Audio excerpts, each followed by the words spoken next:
जो बचपन में हम गलतियां करते हैं ना, उसमें से ही एक कहानी ऐसी है। वापस पुराने लोग जानते हैं, नए लोगों के लिए नया है तो ध्यान सुनना, ठीक है। स्कूल की हॉस्टल टाइम की, जब चिंटू हुआ करते थे, ठीक है। प्लॉट समझा देता हूं।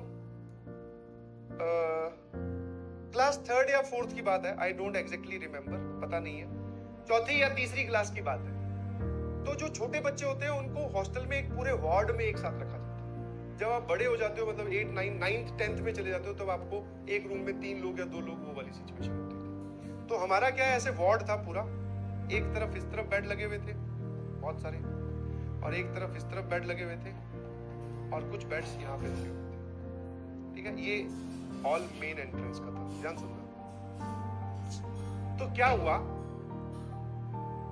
जो छोटे वाले बच्चों के जो वार्डन थे ना, वो थे उस स्कूल में, उनका एक और रिस्पॉन्सिबिलिटी भी थी उनके पास वार्डन के साथ साथ, वो थे फीस कलेक्ट करते हैं, क्या बोलते हैं उसको हम टेक्निकल लैंग्वेज में, जो स्कूल में फीस इकट्ठी करते हैं, मतलब फाइनेंशियल मैनेजर बोलते हो, वो सबके फीस। तो उनके पास एक पाउच रहता था ब्लैक कलर का, वो जो होता है ना छोटा, हाथ में डल जाता है और उसमें खूब सारे नोट होते हैं। तो उनके पास एक पाउच रहता था जिसमें वो सारी फीस दिन में जो इकट्ठी हुई है स्कूल की, वो रखते थे, ठीक है, आया ना। तो अब क्या हुआ, हाँ क्लर्क, बिल्कुल सही। यहां पर मेरा बेड था सबसे इस तरफ वाले कोने में ही, हाँ ये वाला। तो वो शाम को पढ़ाई वाला स्टडी आवर जिसको बोल रहे हैं वो चल रहे थे, तो वो आके मेरे ही बेड पे बैठे और सभी बच्चों से बात करने लगे, जिसके जो डाउट है वो बताने लगे, होमवर्क चेक करने लगे। डाउट वाला तो उस टाइम पे सीन होता नहीं था, सब लोग अपनी अपनी कॉपी लिखते।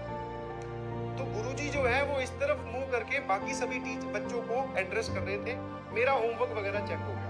मैं बैठा था अपने बेड पे, यहाँ उनका पाउच रखा गया यहाँ मेरे वाले बेड पे, और पाउच की जो चेन है, एक बड़ी चेन जिसमें बड़े नोट थे, एक छोटी चेन जिसमें छोटे नोट थे, वो खुली थी, और उसमें 10-10, 20-20 के जो नोट होते हैं वो पड़े थे, ठीक है। उस टाइम पे 10-10, 20-20 के सिक्के नहीं आते थे, तो 10-10 वाले नोट थे और 20-20 वाले नोट थे। पता नहीं दिल में क्या खुराफात जागी ऐसे, समझ में? आप ऐसा एक मोमेंट अपनी जिंदगी में सभी लोग रिलेट कर पाएंगे कि जब सब सही चल रहा होता है, पता नहीं ऐसे ही दिल में एक अलग से बोले ये करके देखते हैं कि इससे क्या फायदा होगा। तो मुझे पता नहीं क्या आया, मैंने उसमें से एक, ज्यादा नहीं, एक 10 का नोट निकाल लिया, बस ऐसे ही, और वो मैंने अपनी जेब में रख लिया। मैंने कहा इतने नोट है, इतनी फीस ही इकट्ठी करते हैं, इनको थोड़ी याद रहेगा 10 रुपए गायब हुए हैं। ये ठीक है, बढ़िया बना लिया कैंटीन वैंटीन, जब अगले दिन स्कूल में खुलेगी तो कुछ खा पी लेंगे, छोटे बच्चे यही लालच। ऑल्दो ऐसा नहीं है घर वालों की तरफ से पैसे नहीं मिलते थे भैया, प्रॉपर खर्चा और पैसे वैसे मिलते थे, ठीक है।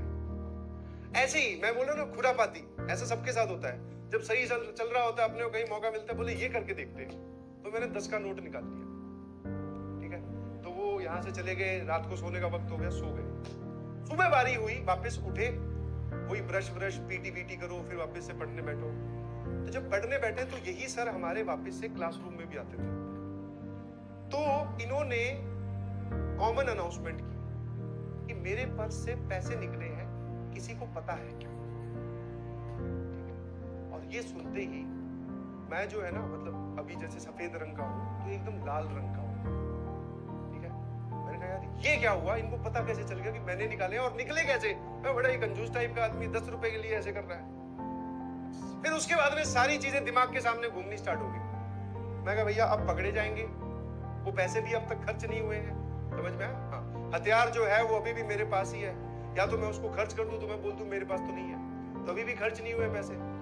और इसको पता भी चल गया कि भैया पैसे चोरी हुए। तो पहले तो उन्होंने कॉमन अनाउंसमेंट की, उनको शायद पता था कि मैं ही हूँ, क्योंकि उनको ये पता था ना किसके बेड पे जाके बैठा था। तो उन्होंने कॉमन अनाउंस किया, क्या पता ये खुद आगे आके वो पैसे दे दे।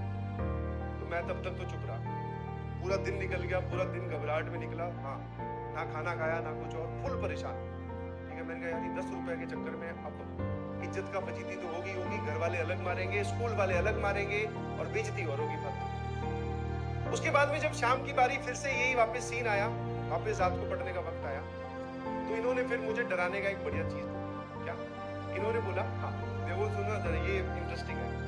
ये क्या किए, 2 चावल लेके आए, 2 सफेद रंग के चावल पके हुए नहीं। तो वो 2-2 चावल उन्होंने क्या किया, सभी बच्चे जो थे ना, सबके तकिए के नीचे रख दिए, और इन्होंने इस तरीके से डराया जैसे छोटे बच्चों को डराते हैं कि भैया जिसने चोरी की है सुबह तक उसके चावल ऑरेंज कलर के हो जाएंगे, सुबह तक उसके चावल ऑरेंज कलर के हो जाएंगे। दो दो चावल रख दिए सबके नीचे, या पता नहीं इनकी कोई टेक्निक थी या सच में ऐसा कुछ होता है, मुझे तो नहीं पता। सबके तकिए के नीचे दो दो चावल रखे और ये बोल के चले गए भैया जिसने चोरी की है उसके चावल सुबह ऑरेंज कलर के हो जाएंगे, मतलब उसके तकिए के नीचे जो चावल रखे थे। मैंने कहा ठीक है भाई, चले गए। बाकी सब बच्चे रिलैक्स होके सो रहे, उनको पता भी नहीं कौन सी चोरी की बात हो रही है, क्या है। मैं परेशान, मैं भैया 11 बज रहा हूँ, 11 बज रहे हैं, लाइट जला के थोड़ा सा देख रहा हूँ रंग चेंज होना स्टार्ट तो नहीं हो गया। 12 बजे 1 बजे तक मैं उन चावलों को देखता रहा, मैं कहा इनके रंग चेंज तो नहीं हो रहा। फिर वैसे ही छोटे बच्चे थे तो धीरे धीरे उसी टेंशन में नींद भी आ गई, और सुबह सबसे पहले जाग खुल गई उठने के टाइम से पहले, ठीक है, उठने के टाइम से पहले।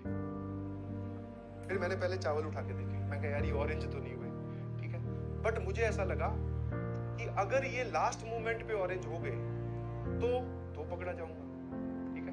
मैं कहा ऑरेंज होंगे और गुरुजी को पता चलेगा तो ये और बहुत सारी चीज मेरी जो है वो ऑरेंज कर देंगे। तो इसलिए मैंने सोचा कि अभी पैसे वापस देते हैं। तो पहले तो जो पूरी हिम्मत थी वो ये थी कि मैं जाके वापस बोल देता हूँ कि मुझसे गलती हुई है, बट अपनी गलती मानू भी कैसे, ठीक है, चिचोरी हरकत थी। तो फिर मैंने क्या किया, वहां पे वो उस बेड के नीचे कारपेट वगैरह लिखी होती है, तो वो 10 का नोट पहले कारपेट के नीचे आधा फंसा के छोड़ दिया। मैं कहा आए क्या पता इसको दिख जाएगी, ये रहा वो 10 का नोट, किसी ने चोरी नहीं की, सब settle, all win win situation. भैया 1 घंटा हो गया, 2 घंटे हो गए, स्कूल लगने का टाइम हो गया था, वो तो नहीं आए। फिर मैंने क्या किया, मैंने वो नोट निकाला, मैं गया उनके पास, मैं कहा सर ये आपका 10 का नोट है ना जो आप लेके इतने परेशान हो रहे हो जिसकी वजह से आपकी जायदाद में खलल आ गई है, ये 10 का नोट वो कारपेट के नीचे पड़ा था। गुरुजी बोले कि बेटा ये तो मुझे भी पता है ये नोट कहाँ पड़ा था, और मुझे ये भी पता है कि तूने निकाला था, ठीक है, सारी बात उनको पता थी। और बोले कारपेट वारपेट के नीचे कुछ नहीं पता था, 2-3 बार मैं चेक करवा चुका हूँ जब तुम लोग स्कूल जाते हो। अच्छा ये भी ठीक है, तो उनको पता चल गया। फिर उन्होंने बस वहां पे सामने खड़े करके एक ही चीज पूछी और जिसका मैंने ऑनेस्टली जवाब दिया। पहला सवाल तो था ऐसा किया तो, और इससे पहले कितनी बार कर चुका, क्योंकि जब कोई आप काम ऐसा कोई गलत करते हुए पकड़े जाते हो तो फिर उनको ये लगता है कि ये सारा काम ऐसा ये करता हूँ। मैंने कहा इससे पहले कभी नहीं किया, और ये किया क्यों इसका मुझे भी कोई नहीं आइडिया, ठीक है। आप ऐसा बोल दो कि मन में छोटी सी खुराफात जागी थी, ये मैंने उनको नहीं बताया, बिकॉज एक्चुअल रीजन वही था। मैंने कहा इसलिए मैंने ये चोरी की, मेरे को नहीं पता, मैंने ऐसे निकाल लिए, गिर गए। उनके सामने एक्सेप्ट नहीं किया कि मैंने इंटेंशनली निकाले। मैं कहा आपका बेड पे नोट गिर गया था, फिर वो मैंने रख लिया, इतना मुझसे हुआ है, जबकि मैंने निकाला था, ठीक है। फिर उन्होंने तीसरा जो सवाल पूछा, अब बोले कि तुम्हारे पिताजी को बता दे। मैंने कहा देखो बाकी जो आपको करना है करो, पीटो, ठीक है, लगातार पीटो, 2-3 दिन तक पीटो, मुझे कोई लेना देना नहीं है, खाना मत दो, बट ये बात घर पे मत बताना, ठीक है, क्योंकि ऐसे ही फिर पेरेंट जो है वो गलत सोचते हैं। बट वो छोटी सी हरकत थी क्लास 4th की, बिलीव यू मी, उससे एक चीज तो समझ में आ गई।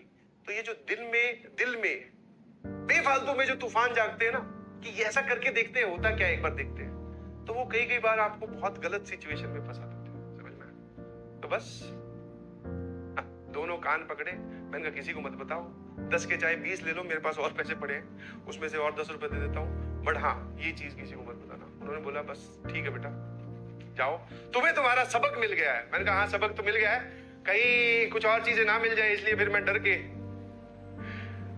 जो वो बोलते गए वो एक्सेप्ट करता है। मैं कहा हाँ ठीक है, आगे से ध्यान रखूंगा, आगे से कभी नहीं होगा, ठीक है। तो दिस वाज द इंसिडेंट जो बहुत बचपन में हुआ, गलतियां फिर धीरे धीरे सुधर गए। ऐसा नहीं है कि उसके बाद में और गलतियां नहीं की हैं, बट इस वैरायटी की और कोई नहीं की, चोरी वाली, ठीक है। समझे कि नहीं समझे? तो आपके साथ कोई सिचुएशन आप किसी में हो जिसमें आपको लगे कि ये वाला पंगा लेके देखते हैं क्या होता है एक बार, तो पहले देख लेना उस पंगे का या फिर उस शरारत का नेचर क्या है। अगर नेचर खराब है तो मत कीजिएगा, नेचर थोड़ा सा फनी टाइप है तो कर लो, कोई बात नहीं।